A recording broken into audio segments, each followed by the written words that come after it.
आज के क्लास में हम लोग त्रिकोणमिति सीखेंगे।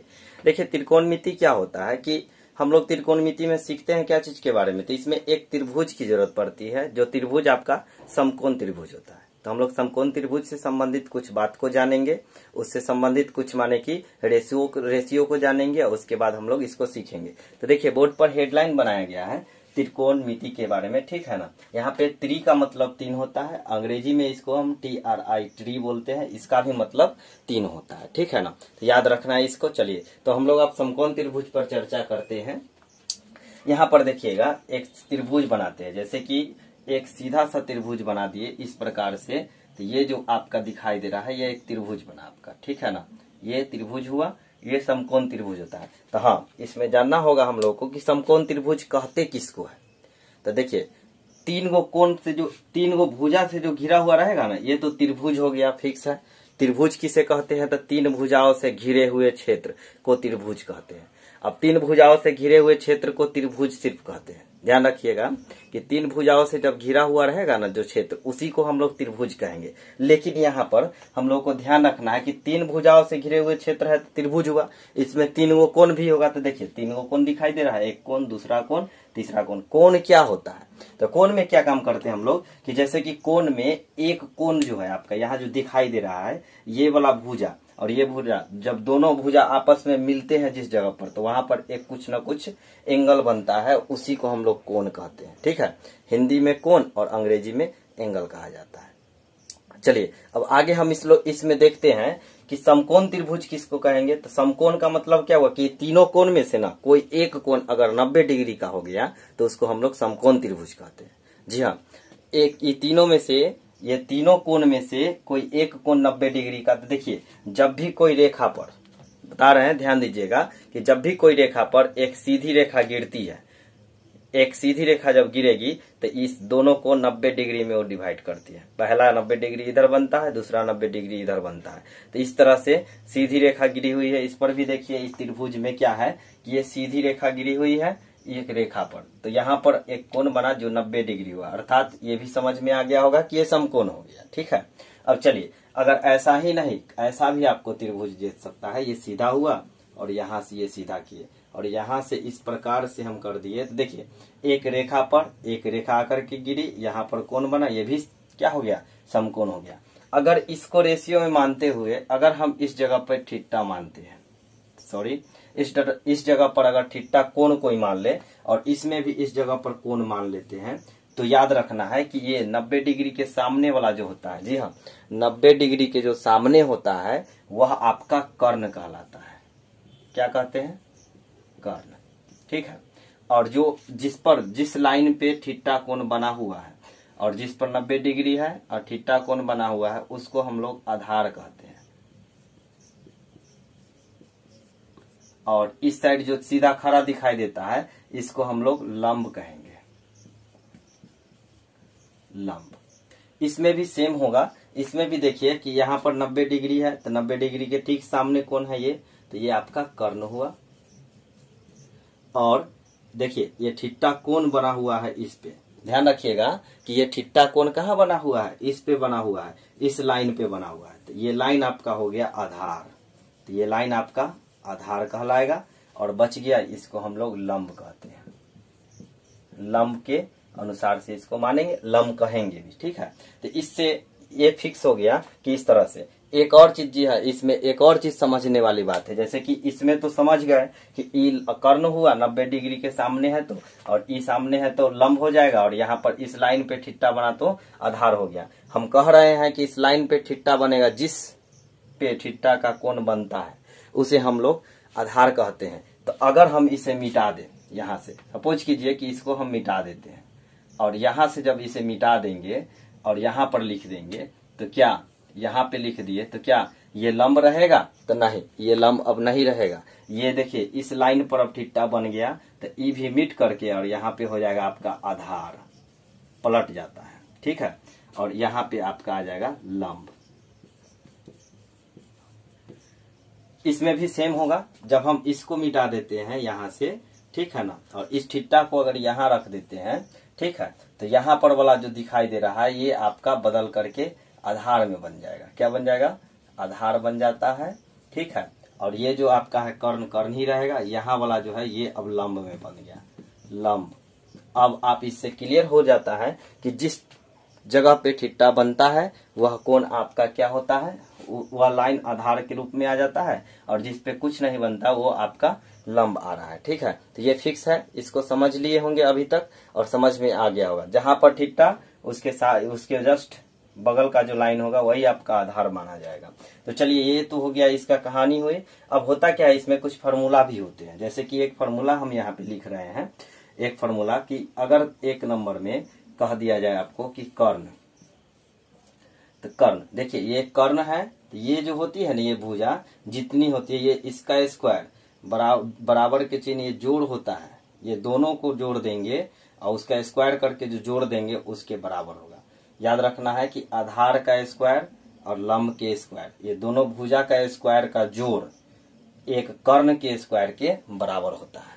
याद रखना है, आधार और लंब ये दोनों के भुजा का स्क्वायर करके जोड़ेंगे और वही चीज कर्ण के स्क्वायर के बराबर आएगा। तो यहाँ पर देखिए कर्ण के स्क्वायर बराबर हम लोग लिख सकते हैं आधार, आधार के स्क्वायर जोड़ के चिन्ह क्या हो जाएगा, लंब के स्क्वायर। ये फॉर्मूला हुआ, आप इसको उतार लीजिएगा, लंब के स्क्वायर। पहला फॉर्मूला है ये आपके लिए, ठीक है, ध्यान रखिए। दूसरा फॉर्मूला हमारे सामने इसमें बनता है कि अगर ये स्क्वायर को इस साइड ले जाओ तो क्या बनेगा, तो हम लोग देखेंगे कि कर्ण बराबर होगा, ये स्क्वायर जब भी इक्वल टू के उस साइड जाता है, याद रखना है कि स्क्वायर जब भी इक्वल टू के उस साइड जाएगा तो ये जो है स्क्वायर ये रूट में बदल जाता है। तो रूट आधार स्क्वायर प्लस लंब स्क्वायर, ये भी हुआ कर्ण बराबर रूट अंडर आधार स्क्वायर प्लस लंब स्क्वायर होता है, ठीक है। चलिए, तो यहाँ पे बोर्ड हमें साफ नहीं दिख रहा है, ठीक है ना, तो आप थोड़ा सा इसे उतार लीजिए, ठीक है ना, उसके बाद हम फिर आगे इस क्लास को बढ़ाते हैं। तो चलिए उतारिए, हम थोड़ी देर रुकते हैं, साइड में है, उतार लीजिए।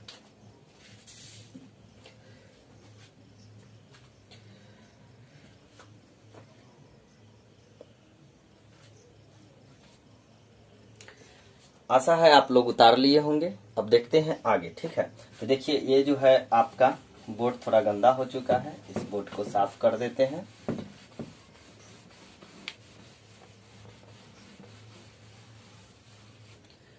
हमने फॉर्मूला लिखा था, पहला सूत्र था, पहला टाइप सूत्र का TYPE टाइप पहला फर्स्ट था। इसमें हम लोग लिखे थे कि कर्ण स्क्वायर बराबर था आपका लंब स्क्वायर प्लस था आधार स्क्वायर, पहला फॉर्मूला। दूसरा फॉर्मूला हम लोग देखे थे इसमें कि अगर स्क्वायर को इस साइड ले जाते हैं तो आपके सामने बनता है रूट अंडर लंब स्क्वायर प्लस आधार स्क्वायर, ये आपका दूसरा फॉर्मूला बना। तीसरा फॉर्मूला इसका क्या बनता है कि अगर इस लंब को इस साइड ले आओगे तो यहाँ पे आधार बच जाएगा, तो आधार बराबर होता है रूट अंडर कर्ण स्क्वायर माइनस लंब स्क्वायर। ये भी आपका एक फॉर्मूला है, ठीक है। यहाँ पे एक और फॉर्मूला बनेगा अब लंब का, तो लंब बराबर होता है रूट अंडर कर्ण स्क्वायर माइनस आधार स्क्वायर। इस तरह से इसका दूसरा फॉर्मूला हमारे सामने बन करके तैयार हुआ, ठीक है। देखिए कोई कोई आदमी कहेंगे कि इसको आप सर घेरते क्यों है, घेरना तो जरूरी नहीं है, तो घेर क्यों देते हैं, ताकि आपको अच्छा लगे देखने में और याद करने में आसानी हो, इसके लिए घेरा जाता है, ठीक है ना। कुछ नहीं किया गया है, जो कर्ण स्क्वायर है उसी तरह से लिखे हम। यहाँ पर क्या काम किए हैं कि ये स्क्वायर को सिर्फ इधर ले गए हैं तो ये फॉर्मूला बना। अब इसी फॉर्मूला से क्या काम किया गया कि इस चीज को हम इस साइड लाए, ये प्लस में है, इक्वल टू के इस साइड आने पर माइनस में, तो कर्ण लिखा गया है, ठीक है, माइनस में इसको लिख दिए हैं और ये आधार रह गया। अब स्क्वायर लगा हुआ है तो स्क्वायर हटा दिए तो इस साइड में जाकर के रूट बन गया। इसमें अगला में क्या हुआ है कि अगला में हम इसको इधर ही छोड़ दिए हैं और इस आधार को इस साइड ले आए हैं, तो देखिए कर्ण पहले है, आधार इस साइड आया था घटाओ में, और उसके बाद लंब के स्क्वायर था, स्क्वायर भी हटा दिए तो इस साइड आकर के स्क्वायर चढ़ गया बराबर लंब अकेले बच गया। इस तरह से हमारा ये क्वेश्चन का जो है, क्वेश्चन का जो भी है इसमें स्ट्रक्चर देख लीजिए, सूत्र यही है। टाइप पहला टाइप समाप्त होता है यहाँ पर, इसे आप उतारिए, फिर दूसरा टाइप हम लोग देखते हैं क्वेश्चन में। ठीक है, चलिए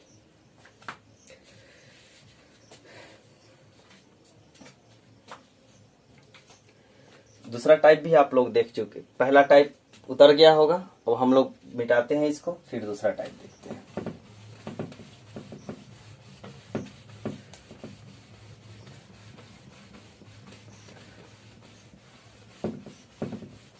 चलिए दूसरा टाइप की तरफ हम लोग बढ़ेंगे इसमें। तो इसमें क्या था दूसरा टाइप की टाइप TYPE टाइप 2।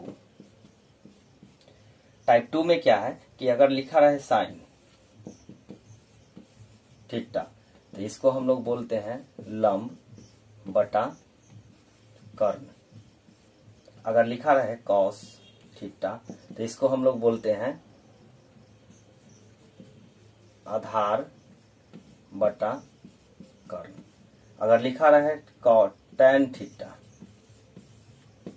तो इसको हम लोग बोलते हैं लंब बटा आधार। इसे हम लोग लंब बटा आधार कहते हैं। सेम इसका उल्टा होता है, अगर साइन है तो यहाँ पे कॉसेक हो जाएगा, COSEC कॉसेक थीटा बराबर होता है कर्ण बटा लंब। चलिए अब इसका भी करेंगे तो सेक थीटा बराबर आपके सामने आएगा कर्ण बटा आधार आ जाएगा। इसका जब हम लोग करेंगे तो COT कॉट थीटा बराबर होता है आधार बटा लंब। चलिए इसको समझते हैं। साइन थीटा बराबर होता है लंब बटा कर्ण, कॉस थीटा बराबर आधार बटा कर्ण होता है, और टैन थीटा बराबर आपके सामने होगा क्या चीज, लंब बटा आधार। इसमें भी देखिए कि कॉसेक थीटा है, तो देखिए साइन का जस्ट अपोजिट होता है, उल्टा होता है। 3 याद कीजिए, 3 आपको फ्री में मिल जाएगा, ठीक है ना। यहाँ पर ध्यान रखिएगा कि लंब बटा कर्ण है ना, उल्टा होकर के क्या हो गया, कर्ण बटा लंब। ठीक है, यहाँ पे आधार बटा कर्ण था, इसका भी उल्टा हुआ तो क्या हो गया आपके सामने, कर्ण बटा आधार। यहाँ पर देखिए लंब बटा आधार था, उल्टा होकर के आधार बटा लंब हो जाता है। तो इस प्रकार से हम लोग इसको याद रख सकते हैं। ठीक है, तो चलिए अब हम लोग एक एक करके क्वेश्चन पर ध्यान देंगे इसमें, ठीक है ना, कि क्वेश्चन किस प्रकार से इस पे बनता है। तो एक हम लोग यहाँ पे लेते हैं, चलिए क्वेश्चन, और उस क्वेश्चन को इससे सोल्व करते हैं। ठीक है, और उसके बाद हम लोग कुछ SW में क्वेश्चन देंगे, उस क्वेश्चन को आप लोग घर से बना करके लाइएगा। जैसे कि इसमें एक क्वेश्चन लिया जाता है, पहला क्वेश्चन फिगर बेस पर क्वेश्चन है, ध्यान दीजिए। यहाँ पे क्या है कि इस प्रकार से हमें एक चित्र दिया गया, ठीक है। इस चित्र में ये 90 डिग्री दर्शाया गया है, कहता है ये A है, ये आपका B है और ये C है। यहाँ पे 30 डिग्री का कोण बना रहा है हमारे सामने, सॉरी 30 डिग्री का कोण बना रहा है, या फिर कोई डिग्री का कोण नहीं बनाया और कह दिया हमको सीधा थीटा है। यहाँ पे तुमको बताना है कि अगर E 4 है तो आप इसको बताइए कि E कितना होगा अगर ये 6 है।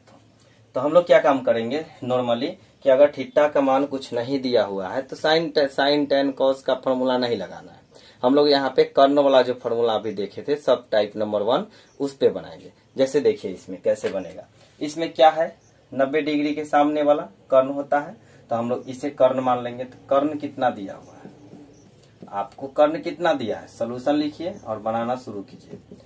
कर्ण कितना दिया है 4। उसके बाद क्या है आधार, थीटा जिस पे बनता है जिस लाइन पे, वो लाइन को हम लोग आधार बोलते हैं। तो हमारे सामने आधार भी दिया गया है 6, और नहीं मिला है क्या चीज, तो लंब नहीं मिला है, तो हम लोग यहाँ पे लिख देंगे कि लंब नॉट गिवन, यानी कि क्वेश्चन मार्क। नहीं दिया हुआ है नहीं लिखेंगे। अब हमें निकालना लंब है, तो उस सीरीज में जाइए टाइप 1 में, और हमने एक फॉर्मूला वहां पर लिखा था कि लंब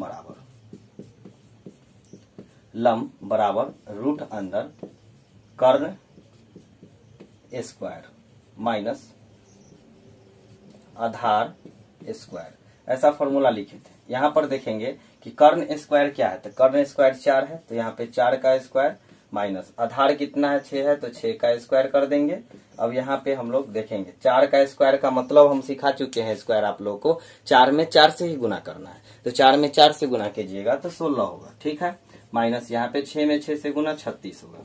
अब इस प्रकार से हम लोग आगे जब बनाएंगे तो 36 में से 16 को घटाइए तो यहाँ पे 0 आएगा, यहाँ पर 20 माइनस में आ गया है, ठीक है। यहाँ पे लंब का मान माइनस में √20 है, ठीक है। इस प्रकार से ये क्वेश्चन बना। अगला क्वेश्चन हम इसी में देखते हैं 2 नंबर क्वेश्चन कि इस प्रकार से अगर ऐसा आपको दे दिया जाए चित्र, और इस चित्र में यहाँ पे फिर से आपको अल्फा दे दिया है, यहाँ पे इस प्रकार है, ठीक है। यहाँ पे ये है, यहाँ पर बी सी दे दिया है, यहाँ पर बी दे दिया है। अभी तो चलिए नाम कहीं पर भी दे सकता है, ये जाहिर नहीं है कि हमेशा ए बी सी लाइन में ही रहे, ऐसा भी तो लिख सकता है ना कि ए सी बी भी कर सकता है, पी क्यू आर भी कर सकता है, एस टी यू भी कर सकता है, ऐसा कुछ भी आपको क्वेश्चन में दिया है, फिगर बेस्ड होता है। यहाँ पर देखिए थीटा ही नहीं अल्फा भी दे सकता है। तो कुछ चिन्ह को हम लोग अब देखेंगे, जैसे कि एक चिन्ह हम लोग लेते हैं, जैसे इस प्रकार से लिखा रहे तो इसे हम लोग बीटा कहते हैं। क्या कहते हैं? बीटा। बोलिए एक बार, बीटा कहा जाता है, बीटा बोलिए, ठीक है ना। अगला एक चिन्ह लेते हैं हम लोग इस प्रकार से, इसे हम लोग अल्फा कहते हैं। क्या कहेंगे? अल्फा। बोलिए एक दो बार हमारे साथ, अल्फा कहते हैं। अल्फा बोलिएगा तुरंत समझ में आ जाएगा। चलिए एक और चिन्ह होता है जिसे हम लोग इस प्रकार से लिखते हैं, इसको फाई कहा जाता है। ऐसा चिन्ह गोल करके और लाइन खींच देंगे तो इसे हम लोग फाई कहते हैं। क्या कहते हैं? फाई, ठीक है।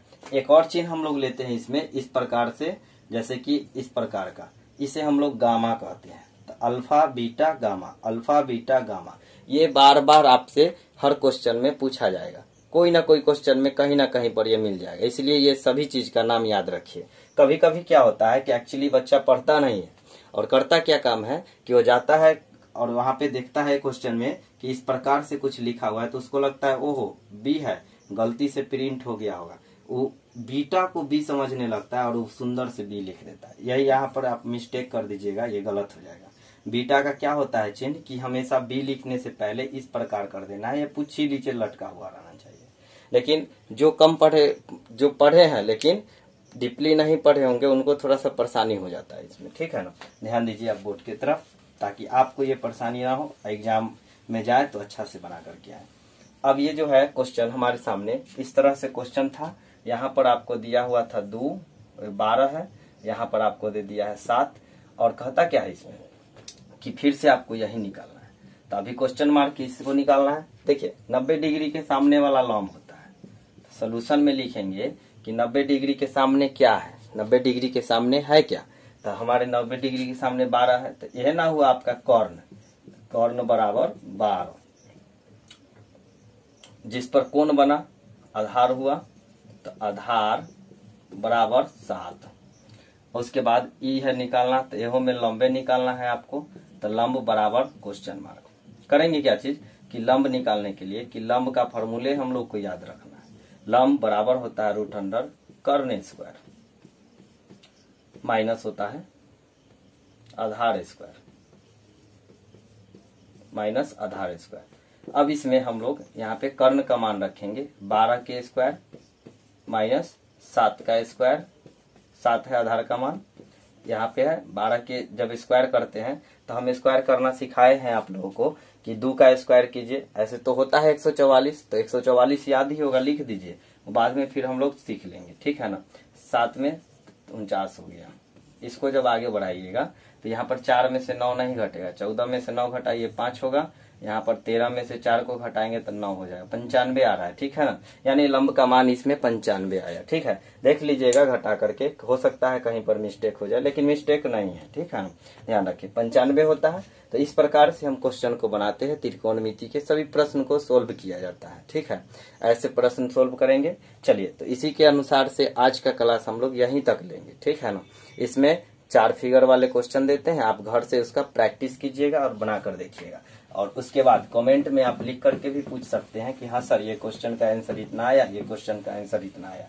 आप इसे कमेंट बॉक्स में लिखिएगा और बताइएगा कि आप बनाए, आपको समझ में आया, आपको इसके आगे का वीडियो कितना क्लियर चाहिए, ये सभी चीज हमें कमेंट में दीजिए ताकि चैनल जल्दी से जल्दी ग्रो कर सके। चलिए तो देखते हैं 4 फिगर HW के लिए। पहला फिगर आपके सामने है,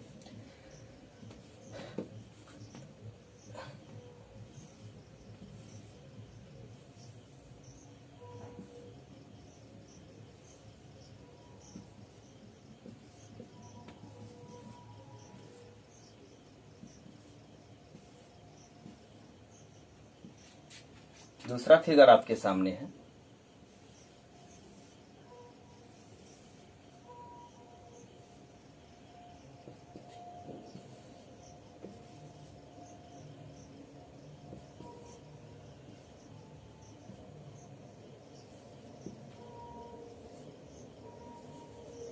तीसरा फिगर भी आप ही के सामने है।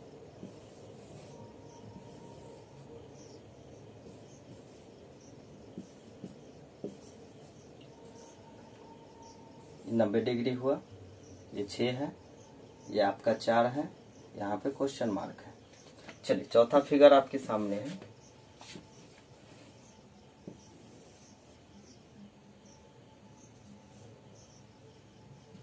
P है, Q है, ये आपका R है।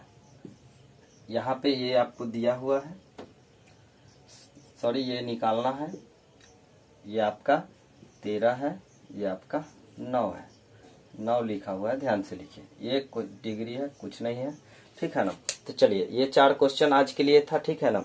अब कुछ लोग को ऐसा लगता होगा कि कंपटीशन में इसका क्या यूज है। तो देखिए किसी भी चीज को अगर हम बेसिक से पढ़ ले, ठीक है ना, उसके बाद अगर उसका ट्रिक को जाने तो बहुत मजा आता है और उसके बाद हमें टाइम बचाने में भी मदद मिलती है। जब तक आप पूरा चीज नहीं जानिएगा तब तक शॉर्टकट कैसे सीखिएगा। तो इसके लिए हम लोग इसको सीखेंगे। कंपटीशन में यूज यहाँ पे ये होगा एडवांस मैथ के रूप में, ठीक है। कुछ और भी जगह पे इसका उपयोग होता है, जैसे कि जो 10th क्लास में है वो इसका उपयोग भी कर सकता है 10th में बेसिक से पढ़ करके, ठीक है। तो 10th के लिए भी ये वीडियो यूजफुल होगी। उसके बाद जो 11th में है वो 11th में भी इसे पढ़ सकता है, उसके लिए भी यूजफुल होती है। 12th में आपको इनवर्स पढ़ना है, तो इनवर्स के पहले आपको कुछ ना कुछ बेसिक तो जानना होगा ना, कैसे त्रिकोणमिति होता है, क्या उसका परिचय होता है। तो परिचय के बारे में आप इसको पढ़ सकते हैं। तो इसके लिए 10th 11th 12th ये सभी के लिए यूजफुल है और कंपटीशन के लिए एडवांस में यूजफुल आपको होगा, ठीक है।